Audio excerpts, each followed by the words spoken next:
name is Robert Schartz, and I am the president of Youth Emergency Services Board of Directors.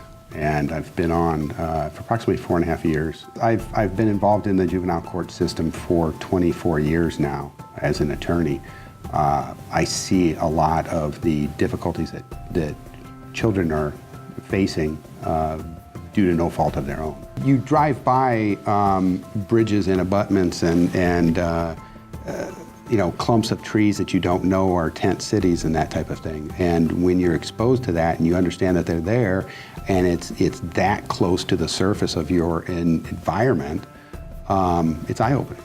And it's life-changing in the sense that you can't drive by that spot or a spot like it ever again without, in my mind at least, picturing what I saw on the Day in the Life tour. Well, I think it's easy to be dismissive of homeless, either as somehow they did something that not that they deserve it, but they made a wrong choice or put themselves in a bad situation that put them on the street, and that's simply not the case when you become integrally involved in the stories that are the backdrop of the kids.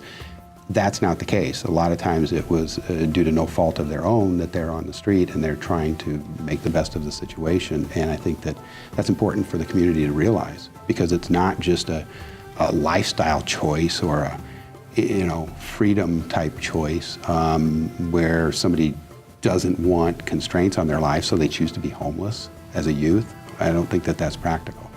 I think that it's kind of a convergence of situations in their life and their family and maybe their religious setting that lead them to be homeless again with no choice on their own.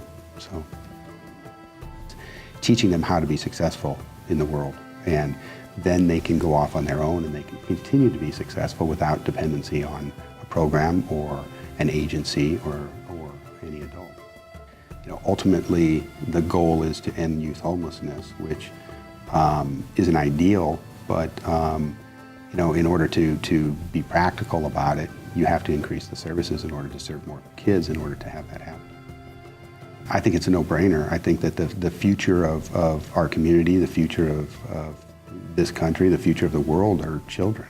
And if you don't invest in children now, you're going to have more residual downside effects from them not being able to support themselves. And I think that in order to empower them and to give them a leg up, so to speak, or a firm stance for the rest of their life is beneficial to everybody in the community.